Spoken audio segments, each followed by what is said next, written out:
सम्मुख और पीछे कुछ भूमि को छोड़ देना शुभ कारक है। पिछला भाग दक्षिणावर्त रहना ठीक है, क्योंकि वामार्थ विनाशकारक होता है। दक्षिणी भाग में ऊंचा रहने वाला घर संपूर्ण वास्तु के नाम से अभिहित किया जाता है। वह मनुष्यों की सभी कामनाओं को पूर्ण करता है। इस प्रकार के प्रदेश को देखकर परितनपूर्वक गृह आरंभ करना चाहिए।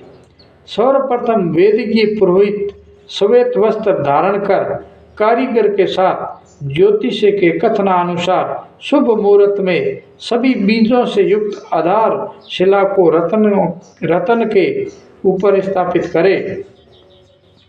पुनः 4 ब्राह्मणों द्वारा उस स्तंभ की भली भांति पूजा कराकर उसे धो पोंछ कर अक्षत वस्त्र अलंकार और सर्वोस्ती से पूजित कर पूर्वत मंत्रोच्चारण बाजा और मांगलिक गीत आदि के शब्दों के साथ स्थापित कर दे। ब्राह्मणों को खीर का भोजन कराए और वास्तु प्रतिदान ही इस मंत्र के द्वारा मधु और घी से हवन करे। वास्तु यज्ञ 5 प्रकार के हैं: सूत्रपात, स्तंभारोपण, द्वार वंशोच्छय, चौखट स्थापन, गृह प्रवेश और वास्तु शांति। इन सभी में पूर्ववर्त कार्य करने का विधान है। ईशान कोण में सूत्रपात और अग्नि कोण में स्तंभारोपण होता है। वास्तु के पद चिन्हों को बनाकर उसकी प्रदक्षिणा करनी चाहिए। सभी वास्तु विभागों में दाहिने हाथ की तरनी मध्यमा और अंगूठे से मूंगा रतन और स्वर्ण के चूर्ण से मिश्रित जल द्वारा पद चिन्ह बनाना श्रेष्ठ माना गया है।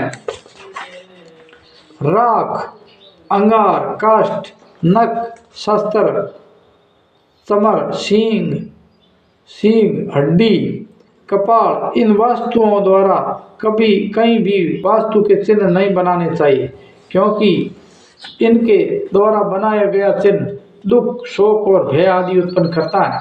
जिस समय गृह प्रवेश हो उस समय कारीगर का भी रहना उचित है। स्तंभारोपण और सूत्रपात के समय पूर्वत शुभ एवं शुभ फल देने वाला सुख होते हैं।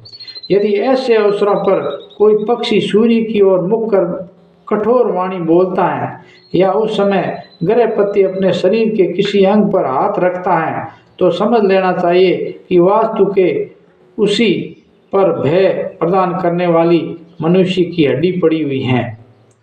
सूत्र अंकित कर देने के बाद यदि गृहपति अपने किसी अंग का स्पर्श करता है तो वास्तु के उसी अंग में हाथी, अश्व तथा कुत्ते की हड्डियां हैं। ऐसा बुद्धिमान पुरुषों को समझ लेना चाहिए। सूत्र को फैलाते समय उसे श्रृंगाल या कुत्ता लांग जाता है और गधा अत्यंत भयंकर चित्कार करता है तो ठीक उस स्थान पर हड्डी जाननी चाहिए। यदि सूत्रपात के समय ईशान कोण में कौवा मीठे स्वर से बोलता है हो तो वास्तु के उस भाग में या जहाँ गृहपति खड़ा है वहाँ धन है, ऐसा जानना चाहिए।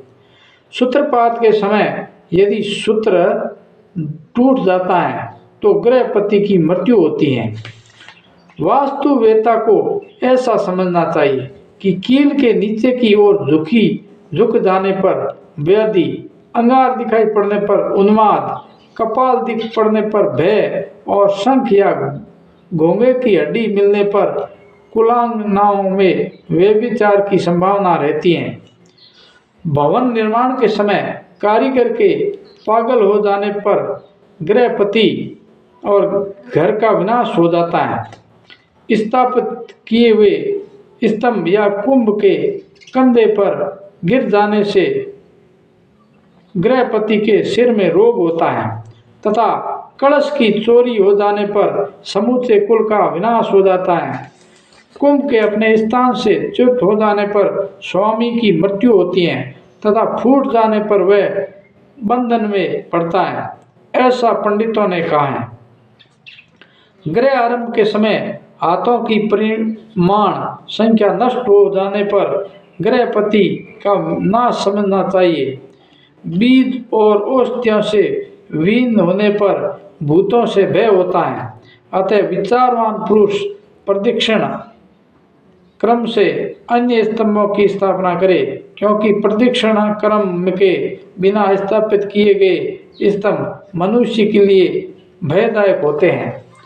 स्तंभ के उपद्रवों का विनाश करने वाली रक्षा विधि भी प्रयत्न पूर्वक संपन्न करनी चाहिए। इसके लिए स्तंभ के ऊपर फलों से युक्त वृक्ष की शाखा डाल देनी चाहिए। स्तंभ उत्तर या पूर्व की ओर ढालू होना चाहिए, अस्पष्ट दिशा में नहीं कराना चाहिए। इस बात का ध्यान भवन, निवास गृह तथा द्वार निर्माण के समय भी स्थापन रखना चाहिए, क्योंकि दिशा की अस्पष्टता से कुल का नाश हो जाता है।